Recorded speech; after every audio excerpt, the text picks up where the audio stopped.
Hi, this is Vidyut Jammwal and you're watching me on X-Raid. Today our guest is a real fighter. He's sparred with one of the best or some of the best UFC fighters, and in my opinion he has one of the strongest philosophies of martial arts. He's aware, he's big, he's fast, and I call him the spiritual gangster. I welcome Mike Tyson.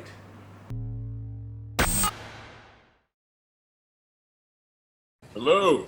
Michael, thank you, man. How are you? Good to see you. Nice to meet you. Good to see you too.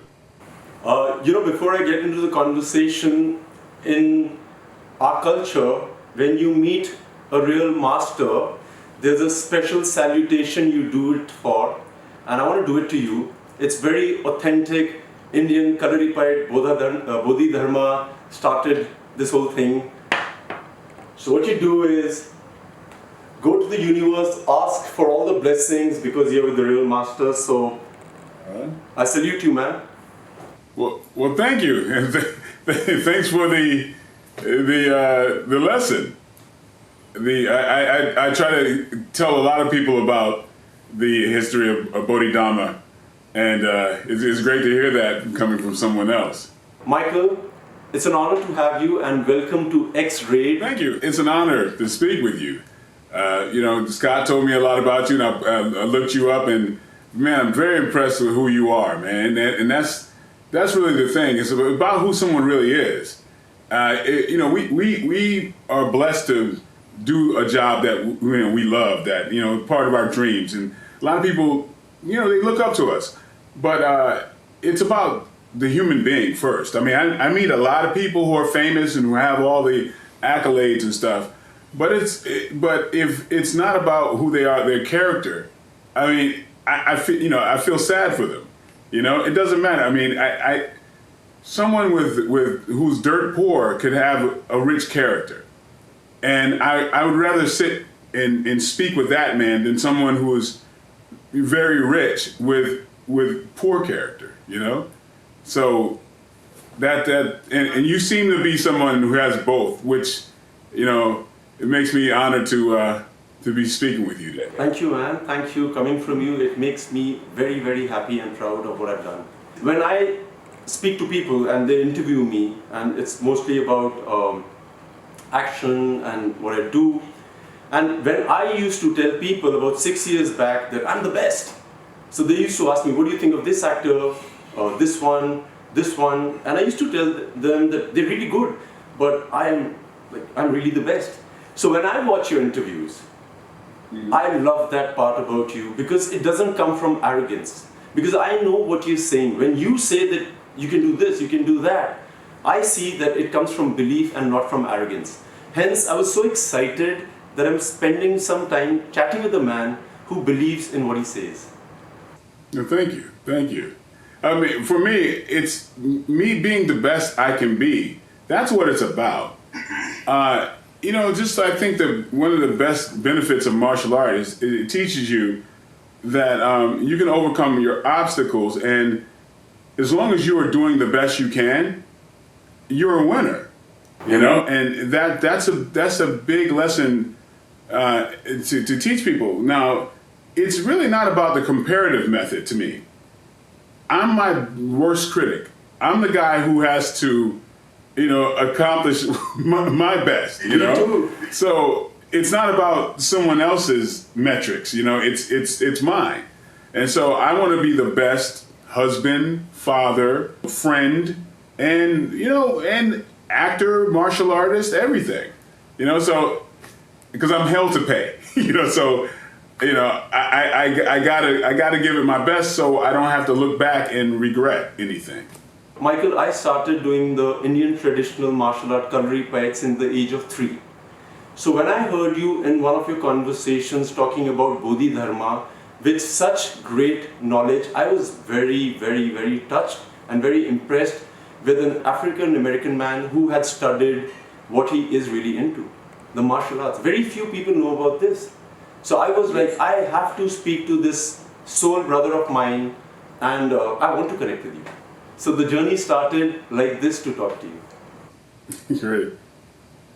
Yeah, I mean, it's all about the truth. I mean, there's I feel sorry for people who don't look at the truth.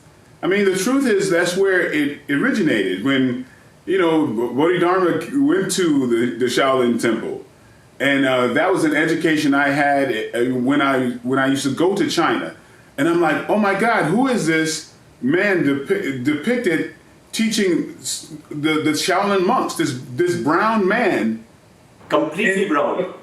yes, absolutely, and I'm like, wow, this is absolute history. And to learn that he's the father of Buddhism and brought it there, that's tremendous. So, there's a lot of stuff, especially in this country. There's a lot of layers to find out the truth of things. And once anybody knows the truth, it's kind of like that old saying, "The truth will set you free." It's real. It's real. It's not that, oh, I know something. I know something more than you. True. It's not egotistically, motivated. It's like my philosophy. I love to be wrong, because every time I'm wrong, I learn something that I didn't know, and so I think of other people. Maybe they may be like me and have a zest for the truth. I love the truth, right? So whether I like the outcome or not, I'm always, it's like you give me a gift. It's like, wow, I just learned something else, right? I always think about there's a term where you have one mouth but two ears, say less but listen more. And so that's something that I get excited about, learning new things. And so sometimes I feel that other people feel as I do, and they want to learn, and I enjoy teaching because or just sharing what I've learned. And so that's where it comes from. And but sometimes people might see that as arrogance. Arrogance. That's but what I say I feel sorry for them. Same here. Yeah, because they're closing themselves off. They're closing themselves off from some great blessings, because in their mind they're thinking that there's another ulterior motive. That's a very small way of thinking, and I realize they do themselves a disservice. So I feel sorry for them. For me, Michael, when I do something which is spiritually and physically connected, like for example, if I lie down on a bed of nails, or I do something which I work very hard towards, like the bottle push-ups. Bottle push-up.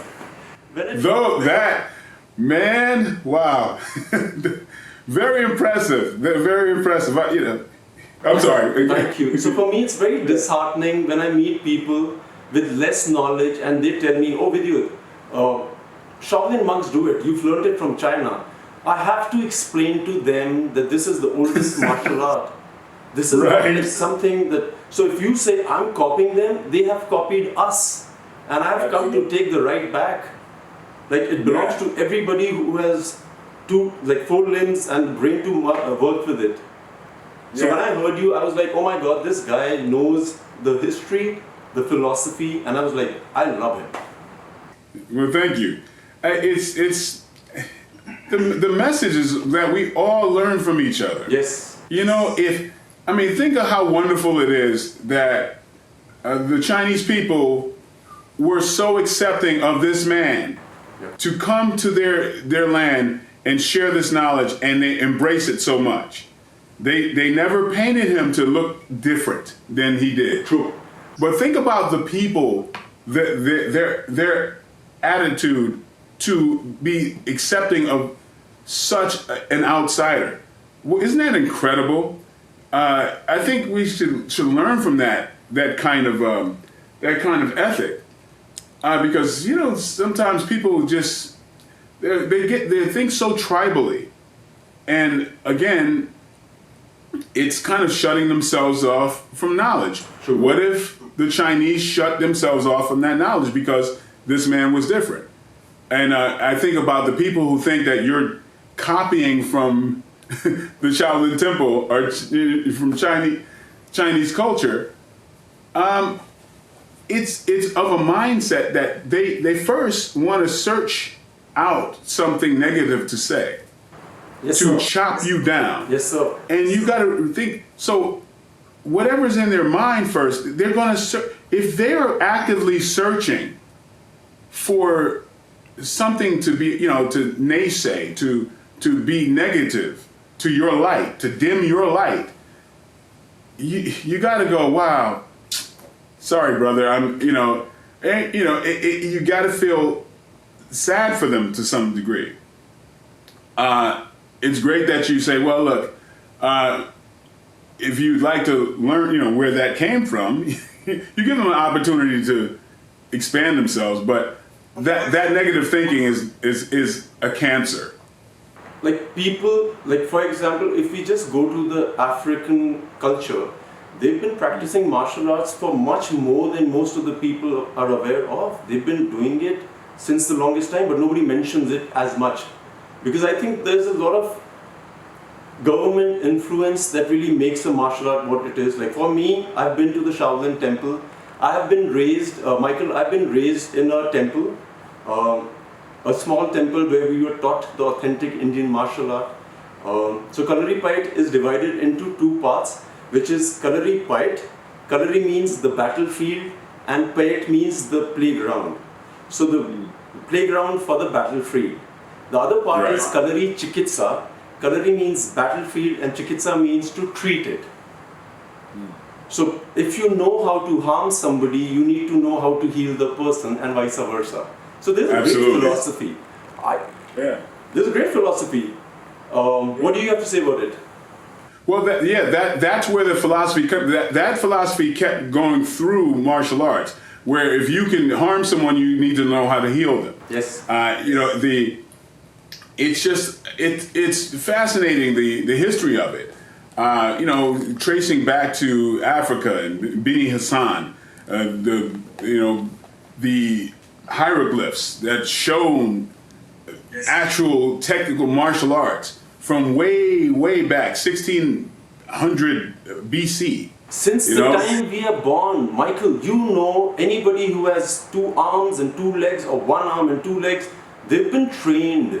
They've lived in the wilderness. This is not like a city boy training here. Do you agree? We've been fighting animals and creatures which were like monstrosities at one point. Yes. Yeah. I mean, the history is right there for you, and the world has never been smaller than it is now. You can just Google all of this information. Google is also incomplete, Michael, if you know what I mean. They have facts, but they don't have all the reality of it. Right, that's true. But at least you've got a great deal of facts than you would have had any other way. Yes. I mean, it's not the end-all, be-all, but it will lead you down the road to finding, the truth. So you tell me, how did our brilliant ancestors find out the truth when they didn't have Google? That's amazing, isn't it? They went deep in. I think they had such a... the libraries, they knew information was very powerful.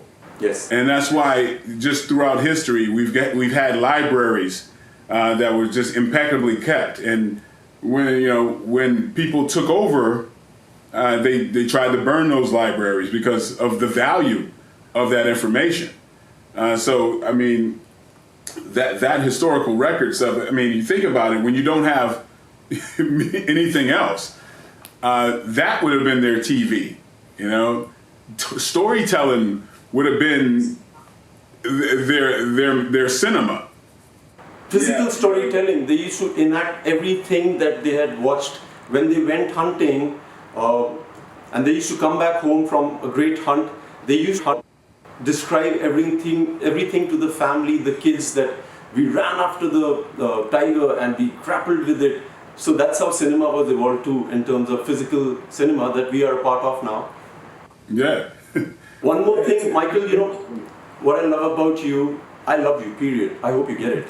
Great respect, Thank you. great reverence, and I love the man you are because I've watched you and I hear you and I feel you. I had to speak to you, man. One thing I like about what you say, which very few people in the world say, I'm also one of them, by the way. When people ask me and compare me with other actors who are action stars, and they, it's a common question they ask me, and they can't ask a question because it's an incomplete question. It's like asking, does the horse run faster than the elephant? Of course it does, but the elephant has strength that the horse cannot even imagine, right? The comparison is incorrect. When I listen to you, I hear myself, because you say, it's not about kicking in the movies. A real fighter is somebody who's not like the biggest action star. A real fighter who is somebody who has really fought in his life. It's not just doing kicks and punches for films. Like we have a lot of action stars who just learned action to be in cinema. But people like you and I who've given up lives, when you say it, it doesn't sound arrogant to me. I concur that what you say, if you say I can get this one down or that one down, you can. I sometimes I regret sometimes saying some things because I forget. So for all the people, Michael had spoken about Bruce Lee, and like everybody else, they ask him questions, like they ask me questions, and he was honest about the reality of the situation. Michael, what was the question and what did he say? Yeah, I regret it because people did not understand where I was coming from. I'll explain it like this. Bruce Lee is the greatest martial artist who's ever lived, as far as I'm concerned. Yes, sir. In our modern times. His philosophies, his quest for knowledge, his respect for other martial arts and everything. And he kept trying to be the best he could be. As a fighter, when you think about what he was able to do on cinema, there's nobody who's done. I mean, he could make a noise, just whoa, and that anywhere in the world you make that noise, and it means martial arts. Yes. Right. One man did that. Nobody else. One man. So he is my favorite of all time. But now, I was asked about fighting. Now, I respect fighters. I've lived and trained and fighters, they give up so much of their lives and their brain cells to their art, to their sport, for the fans. They give their hearts out. They're the modern gladiators of today. Yep. And a lot of them are my dear friends, and I love them. I love them to my heart. I cannot possibly give the accolades, the stuff that they bled and sweat for, and hand that over to someone who's an actor. I just can't, in my own good conscience. I do both. I train with skilled fighters, and a lot of times I love it when someone's getting ready for a fight, my MMA friends or whatever, because I'll go in there and I'll train with them, so I know how to fight. But I made the mistake of explaining how me at 230 pounds fighting anybody who's 132 pounds is a very bad trade-off. I shouldn't have used myself. I should have said anybody who's a real fighter at 200 pounds fighting a guy that's a lightweight. It's unfair. That's why you never see Mike Tyson fighting Floyd Mayweather. And so when I said, when I mentioned, someone talked about Bruce Lee, who's my favorite. Mine too. But Bruce Lee was never a fighter. I know people who trained with Bruce Lee. They're my instructors. Famously, I trained with Joe Louis, and that's what I was looking for. So the Superfoot Bill, and this is for all the audience. He's really fought with people, and he's trained with people. He's been a sparring partner with the top fighters in the world. He's not a regular guy who's sitting in front of me. When he says it, he can do it. a sparring partner, this is for everybody who doesn't know much about the sparring partner, he's the guy who punches and takes all the punches from the man who's supposed to be one of the strongest punchers or the kickers in the world. Am I right, sir? Yeah, sure. And sure. I always say that somebody who can be beaten is much more stronger than the guy who can beat up somebody. I'm not talking about like a man who can take more beating is a stronger person than somebody who can punch more. Do you agree with that?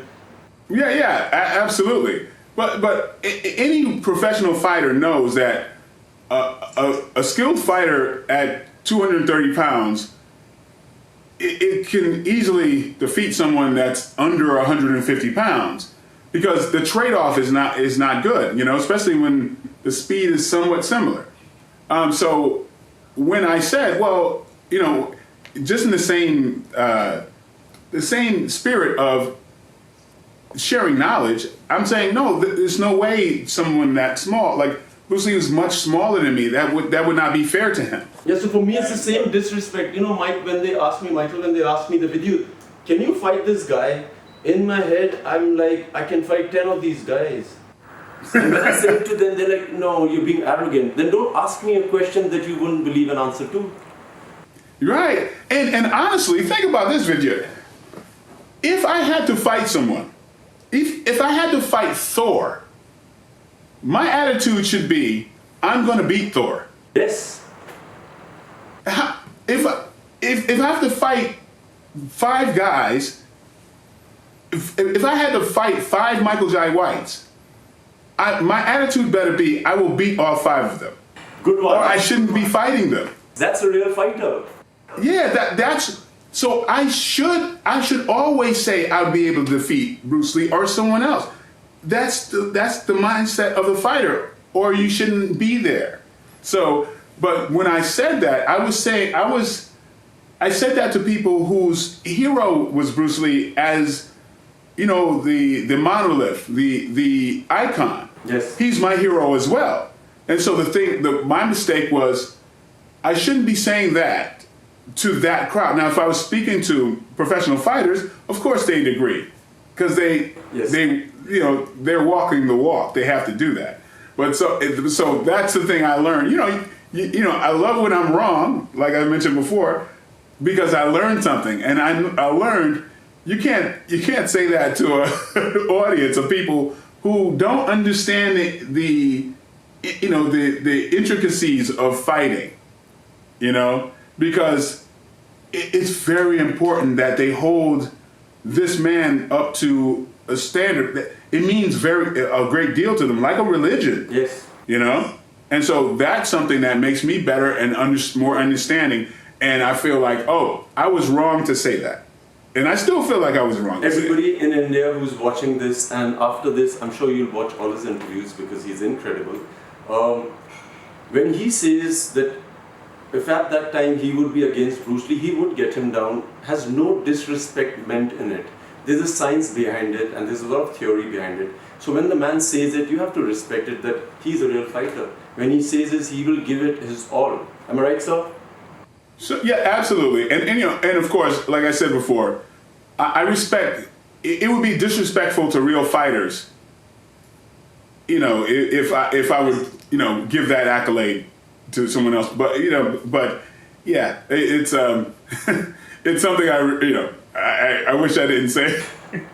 But you said the truth, your truth. Michael, I recently met Jackie Chan. I was awarded by him, Nice. And I wanted to share this experience with you. I've shared it with a few friends of mine, but I don't know if they could feel what I was saying to them. So I want to share it with you. So I met Jackie Chan, and they gave me an award for an action movie of mine. And 2 of them, right? 2 of them, yes. Yeah, absolutely. And it was amazing. When I hugged the man, I've never felt this strong energy in my life. He's a much older person. He's somebody we've always watched on TV or movies. But when I hugged him, I felt a great amount of strength from within. That man, that spirit inside him was really strong. When I explain it to people, I can't explain it to them, but this is a real warrior. Yes. He's somebody who can do everything that you can imagine, and he's done it. And Yes. it was a great experience meeting somebody like him. And when I see your interviews, I feel the same energy. Why I say this? So, if an actor gets to play Bruce Lee in his lifetime, they would be very privileged because Bruce Lee is somebody who's the epitome of martial arts in cinema. With great honor, I say that I'm talking to a man who gets to play Mike Tyson, and you can only play Mike Tyson if you have that raw energy and raw strength in you. So, sir, I salute you, man. Well, thank you, thank you. That was a great opportunity for me to play Mike Tyson. It was because there were so many similarities in his life, and my life. Mike Tyson, we both grew at our maximum height when we were really young. Like I stopped growing at 13 or 14. I was already 6'2". Wow. And yeah, and I was big. So I looked like a grown man, and I was fighting in the ring. I was fighting adults in competition. I was, it was a real unique situation because I was a heavyweight and I'm fighting grown men when I was from 15 years old on. And it gave me kind of a weird, very unique insight into fighting because I was given all of this power as such a youngster. Yeah. And, in a male-dominated society, if you have the ability to beat someone up, they honor you a little bit too much. And so when I was younger,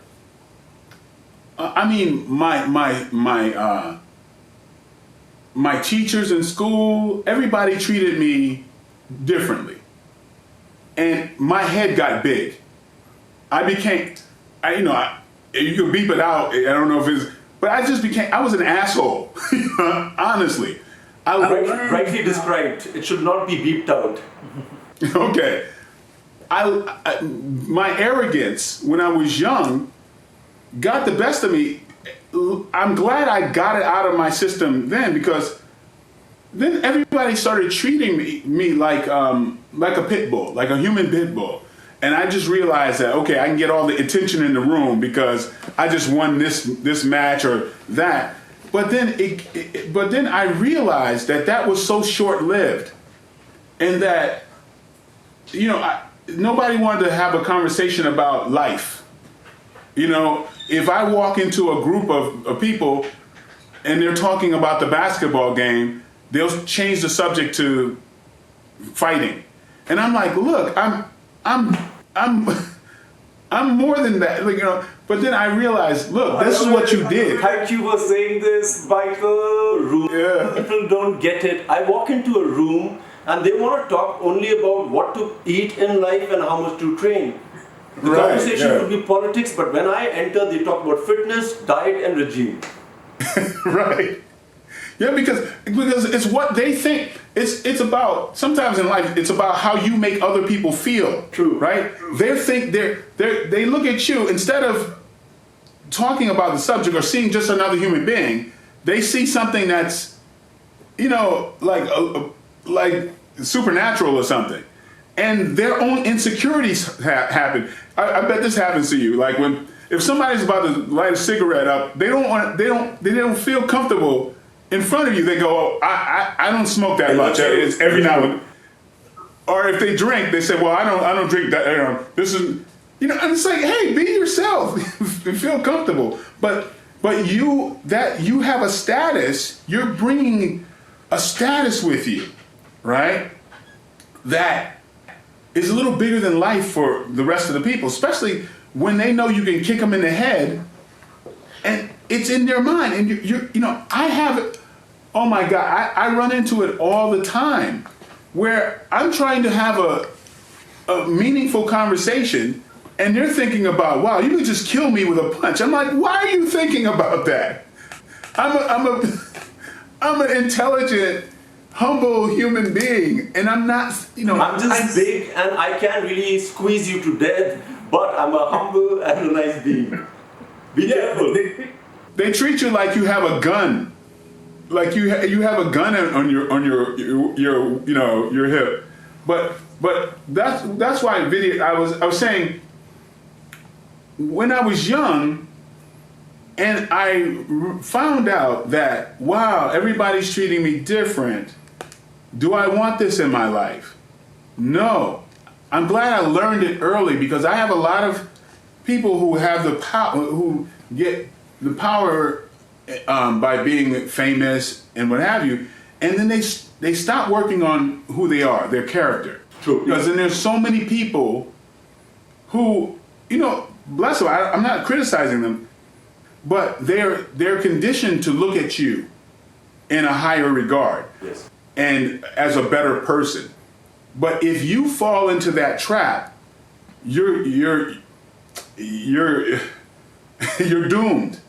Because yes, they will tell you that they will agree with everything you say. And that's not good for your ego. You have to have people around you who are in reality, who are rooted. Yes. That's priceless. And so if you have a big ego, you're going to you see it happen all the time with these people who, especially in this country. I don't want to mention any names. There are people. I think you should stop mentioning names now. Your demeanor is naming enough. Yeah, I've learned. See, I've learned. But I've never seen anyone with a big ego who was happy in my life. Yep. Big ego just connects to miserable. I would never trade lives with anybody with a big ego. I don't wish that upon my worst enemy. For me, very much when I see you training. I see you being connected with the world, with inside and out. That is liberation. That is truth, right? And that discipline is always going to serve you, because you will always be connected to what's true. And for me, it's the same. It's a very similar thing. That's why I identify with you a great deal. Those are the things that you find more important. True.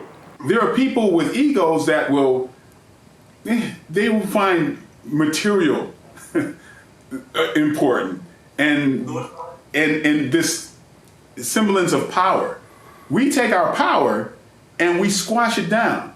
You are speaking to me. You're giving me accolades. You're giving me praise, right? That is such a humble thing. That shows who you are. People with egos, they would never do that, because they're trying to protect their own egos. And then me, I'm going, wow, you are blessing me, and you're teaching me. I'm learning from you, And so this is a great opportunity for me. And so it's about, we keep learning, we keep striving until the end. Our lives always are a quest for more knowledge. Yeah. That's beautiful. We don't feel like we've arrived and there's no more learning to do. We know that we're on the way up. Destination is unknown and very far. Yeah. So that's going to keep us young, keep us connected to reality, and and we hope we can enlighten people with what we've learned. I feel great when I've helped someone out. I feel better giving than receiving. That's who I am. Michael, I was thank you for saying this. I was recently talking to my mother, and like every other mother, my mom's very proud of me. You know how moms are. Moms think that the child is the most perfect being, and I think that's what makes mothers who they are. And I was chatting with my mom, and she asked me a very amazing question. She says, if somebody asked me, what is the secret of your son's success or his fame, I would like to ask you, what was it? She asked me this, and I thought about it. And Michael, I just looked back into my journey of 20 years of trying to be who I am today, professionally, as an actor. It was a long journey, and I realized that every time I was happy for somebody, it happened to me later in life.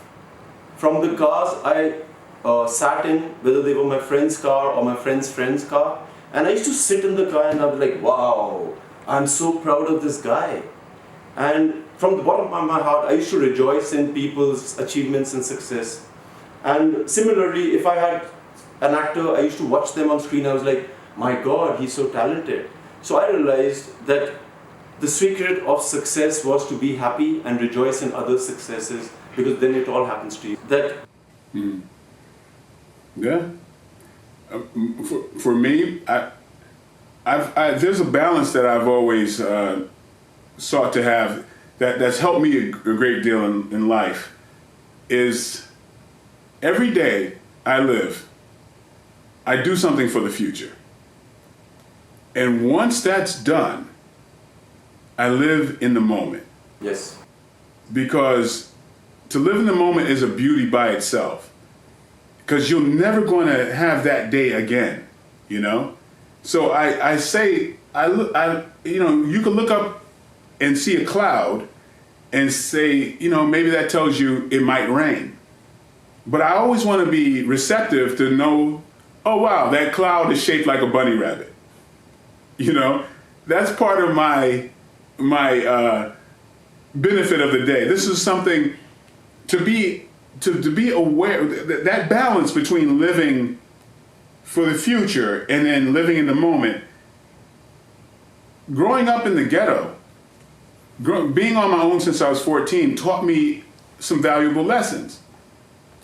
No matter where I go in Hollywood, and whoever has mansions or whatever, I sometimes rate someone by the happiness and the people around them.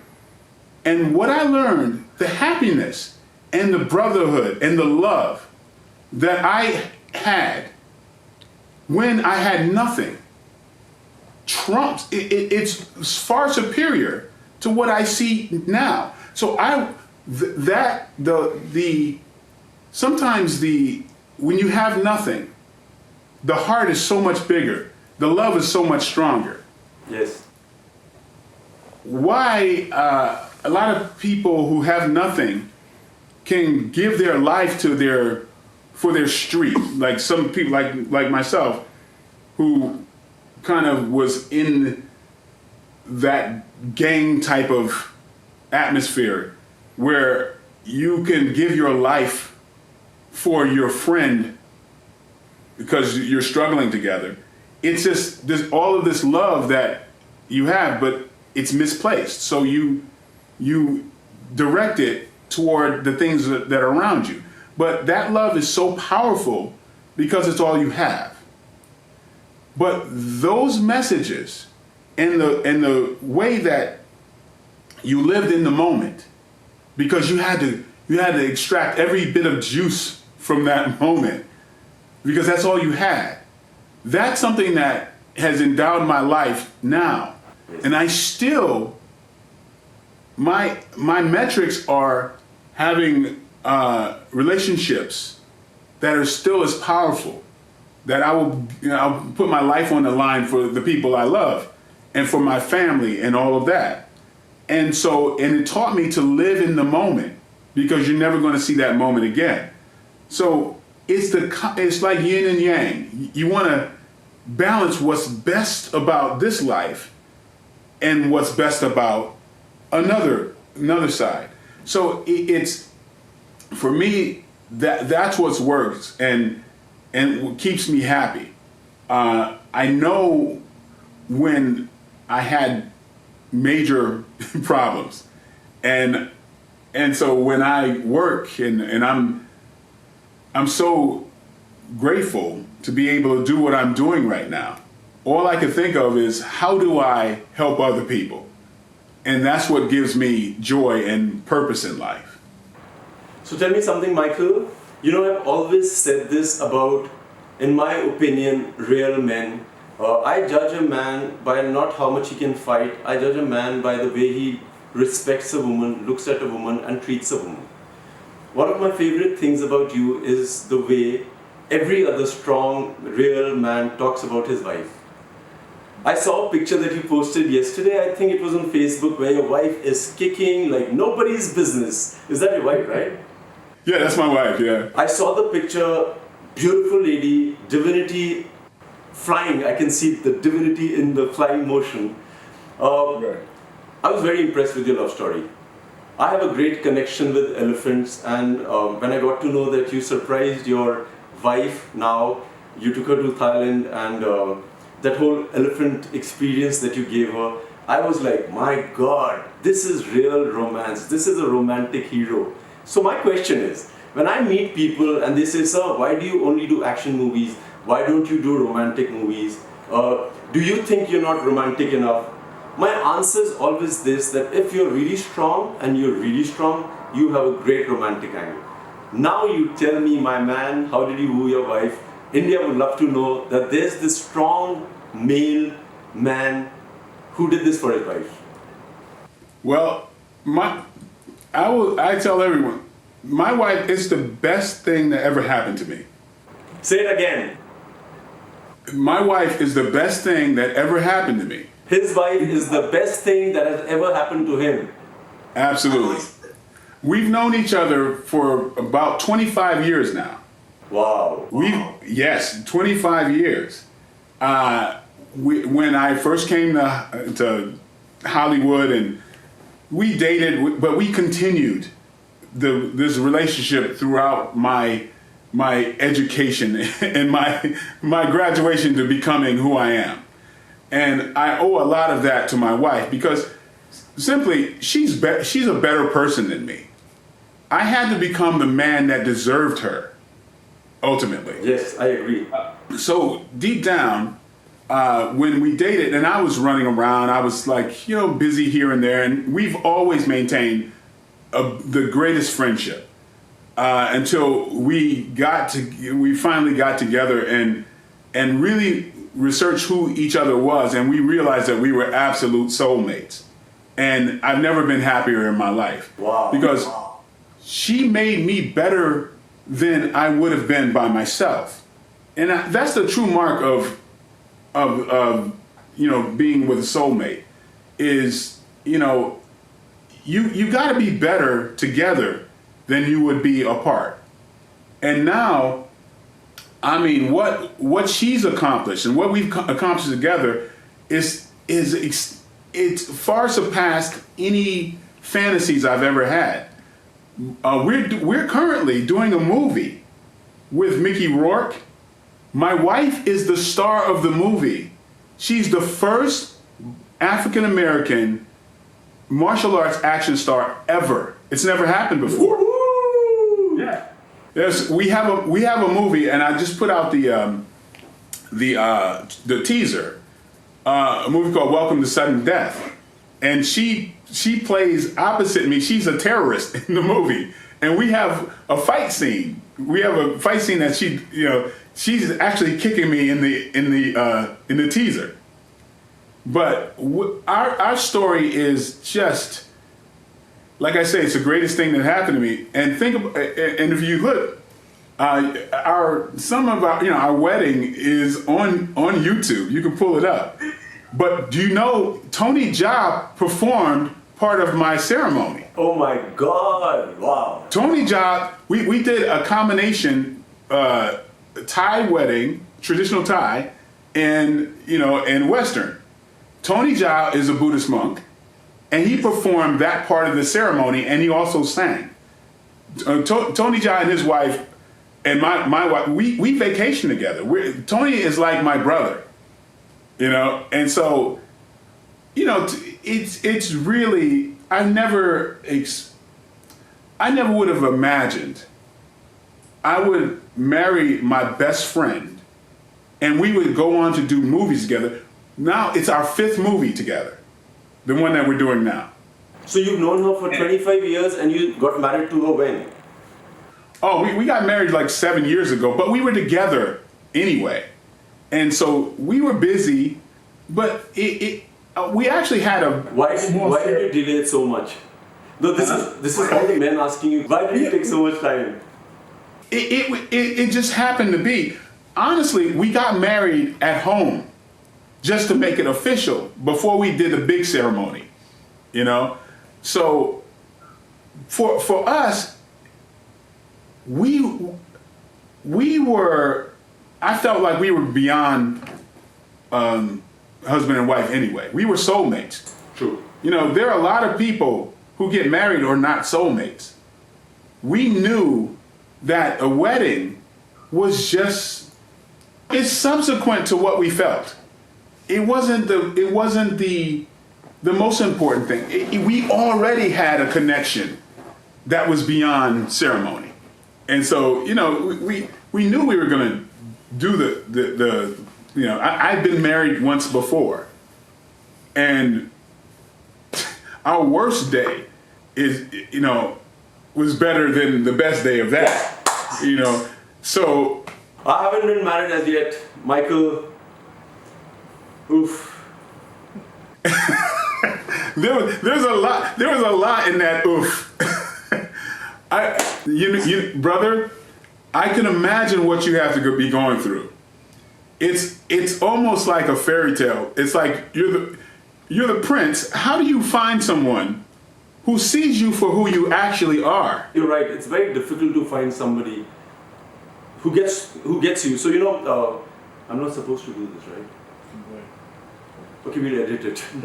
So you know, Michael, I've just started seeing this girl. By the way, you're the first person I'm saying it to.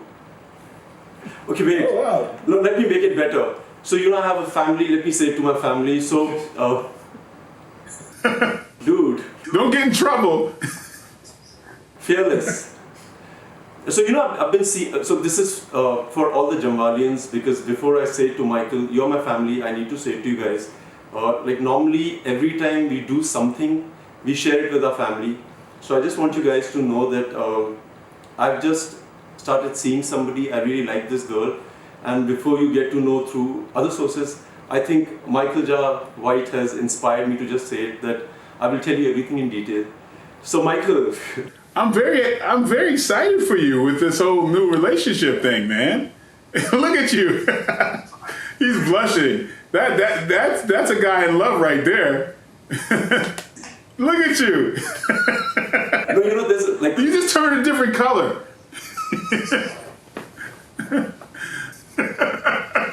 So, but Jammwalians, I had to say it to you, and you will know everything about it. I can't hide anything from you guys, so I love you, and thank you for all the love and support. Michael, you made me say something that I've, like, you know what I'm saying? But thank you. Oof. Brother, when you find the right one, everything in your world opens up. You know, I feel like someone's either an asset or a liability, right? So you always want to have that asset in your life. So our man, Michael, has never had a tattoo, and I was very impressed with him when I got to know he doesn't have a tattoo. And I was like, yay, I also don't have a tattoo. And then I watched him again. Every girl in the room should know that Michael got a tattoo for his wife. Oh, Yes, I do. like that. Yep. I got this tattoo right here, her signature. Ooh, that's amazing. Yeah, so I always have my ring What's on. the original tattoo on your right arm? Oh, that's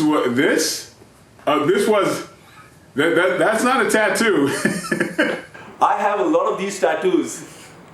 Yeah, well, this was like I say, I grew up on a rough side of town, and so I've got a few bullet wounds in me. So you know, Michael, hence I love you, man. People don't get it. So when I was growing up, people in my vicinity, I came from a humble background too, used to call me the dentist, because I have 21 teeth marks on my right punching hand. So I've got people's tooth used to be here. So every time they addressed me as the dentist, both my knuckles.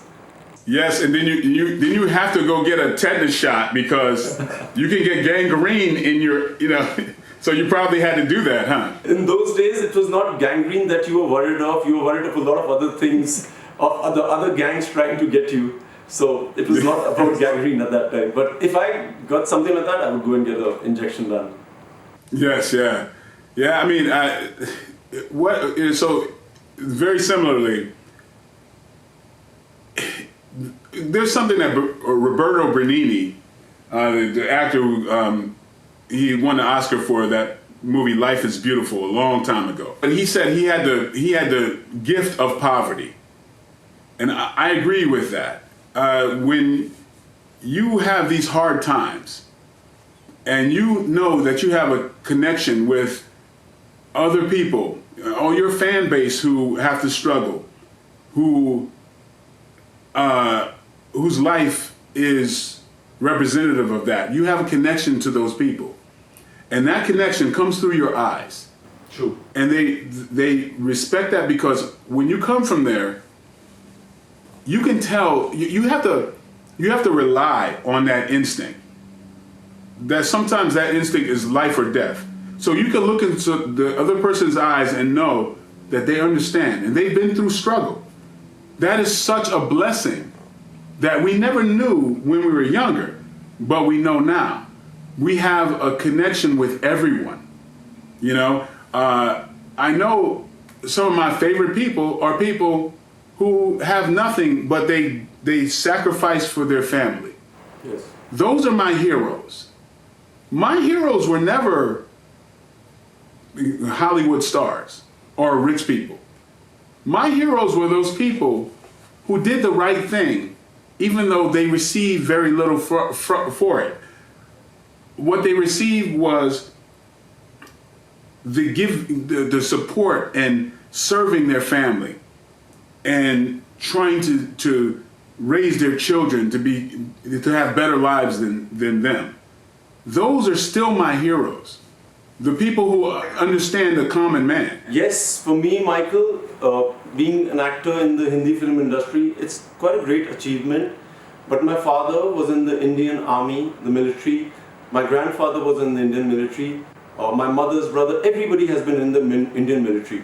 So for us, the real heroes were these guys, because I know somebody who lost their young son at the age of 21, just protecting the country. So for me, a fighter pilot who just lost his life at the age of 22 was a real hero, because I used to go for the funeral and I used to see the respect they garnered. That respect cannot be compared to anything that we achieve or we see.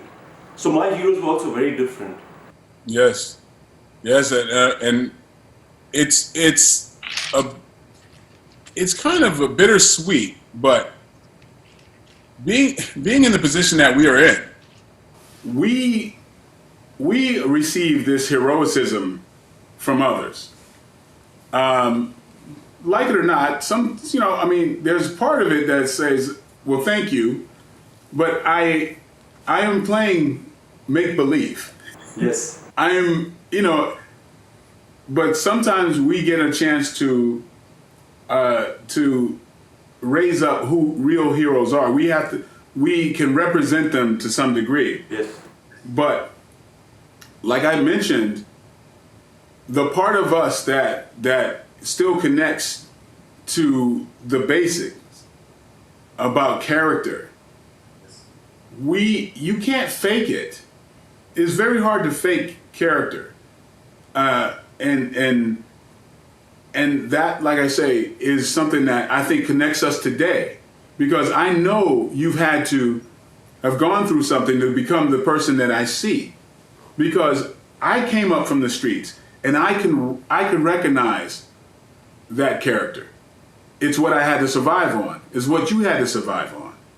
And so I applaud you getting to where you are, because I know how hard it had to be to maintain that character, to maintain who you are, when so many forces are trying to coax you into becoming less than you are. It's almost like the devil is always tempting you.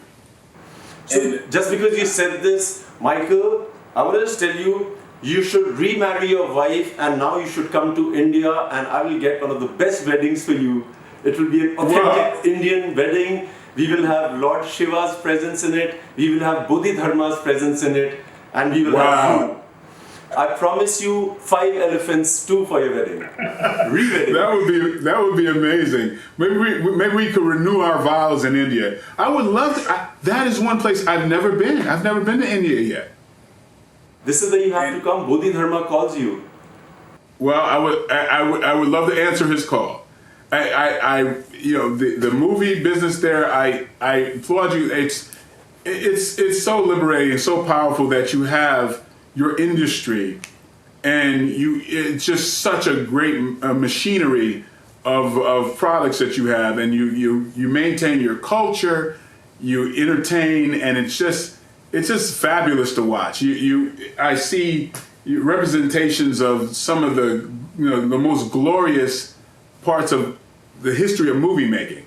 The spectacle, the dance, the everything. And so it would be a dream come true to one day work there. But Michael, while listening to you and really enjoying you in front of me, I want to say I really mean it. I want you to see India the way I have seen it. And I have really seen India. I'm the person from every small city in the country. I really will be honored to take you and your family to a trip to this beautiful country. No, we would be honored to come there. I mean, I see it's a very diverse place, and what's interesting is that it's the largest English-speaking country in the world. In the world. In the world. And people in America, they don't realize that. I always tell people, do you realize India is the largest English-speaking country in the world? They're like, I'm like, yes, absolutely. And I'm a big fan. I'm a big fan of India, how they become a powerhouse in movie making, and it'll be such a pleasure to come there. I had many colleagues go and do work there. And my little brother, one of my little brothers, Larnell Stovall, he's worked with Salman Khan, and he's constantly back and forth. No, Michael, when you come to India, I really mean it. Nobody knows my country better than me because I'm a part of the Hindi film industry, but I have lived in the country. So, I know where to take you. The spiritual experience that you will witness over here is what you were born for. I can see a person, and I personally believe I know a spiritual quotient that a human being has. Your spirituality makes me respect you. I'm going to take you to my country, man. I look forward to that.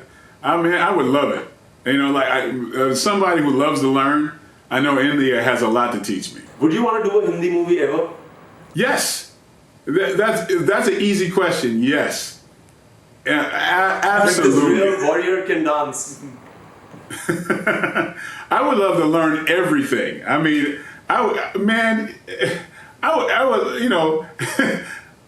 just even learn. I would love to be even in a dance routine out there. That used to be one of the things I used to do. Really? I used to dance. I used to compete with, breaking and all that type of stuff. The kind of rhythm you have, you can do anything, man. Thanks. And my name, of course, Jai. Jai, yes. If I'm not mistaken, victory. It's a very... So, when you praise something or you praise the Lord, you say Jai Ho. It is... Yeah. Yes. So part of me, it belongs there, I feel. I honestly, I would love to do... I would change my schedule to do something. So the next thing we're doing is, very soon, we are planning a trip for you. And I know you will be very busy, I'll be busy too, but we will make sure, Michael, we do it for us, man. We should do it. What do you think? I really mean it. You can feel it, right? Yeah, I would love to definitely I would love to come work there. And usually what I do is when I work at some place, then I get my family to come, afterwards, and we vacation. Yes. When I've worked in China, when I've worked in Africa, and all these different things, it's because I have my children, and they mean the world to me. But I get a chance to give them an education of another part of the world. Yes. And so that's something that's so valuable to me, and luckily since I do this type of job, that's something I can impart to my children. That value is just amazing. and to be able to learn the culture. That's, oh man, that'd be so great to, and my kids love it. My kids love to travel. This COVID thing is driving them crazy because they haven't gone anywhere for a long time. What do you think of this Mike Tyson match that is about to happen? I'm very excited for it. Who do you think will win? I don't know. Like, it depends on which Mike shows up. So a lot of it is a psychological component. I think if Roy fights the way he usually does, there's a good chance that Roy might outpoint him if he keeps moving. I think the difficulty at this age is endurance. True. And so with a lighter guy like Roy Jones, I think he has a bit of the benefit because he's always, even him with his footwork at half capacity, it's far beyond what Mike is used to. And if Mike is at capacity, he's not used to fighting people that light and that mobile. And so it's about how many people get a chance to really hit Roy Jones. The people who hit Roy Jones are much taller. True. You know, and, you know, like the Antonio Tarvers, he was able to reach him. So they have the same, you know, Mike Tyson and Roy Jones have the exact same reach. I don't know. I think it's, a lot of people think about the strength of Mike Tyson, but I can't imagine Roy Jones being there. I think he's going to move a lot. But like you said, you never know which Michael is there, which Mike is there. Yeah, it's. I think it's far more difficult for Mike Tyson than Roy Jones. Roy Jones is not going to knock out Mike Tyson. You know, I don't think he will. See, I'm a bit biased toward this Mike Tyson man. I think he's the ultimate fighting machine that we've ever had. This is my personal opinion. Like, he's the best heavyweight. I mean, if it were prime Mike Tyson, prime Roy Jones, it's no competition. Mike Tyson wins. Prime Mike Tyson and prime anybody, nobody stands a chance. I agree with you. I agree with you. Even Muhammad Ali. I would like to say yes, sir. I agree.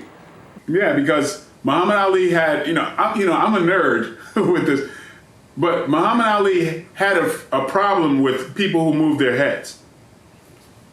Joe Frazier gave him the biggest problem. True. And also Ken Norton, because they moved. And those guys were far less powerful than Mike Tyson. Mike Tyson moved around that way at 221 pounds.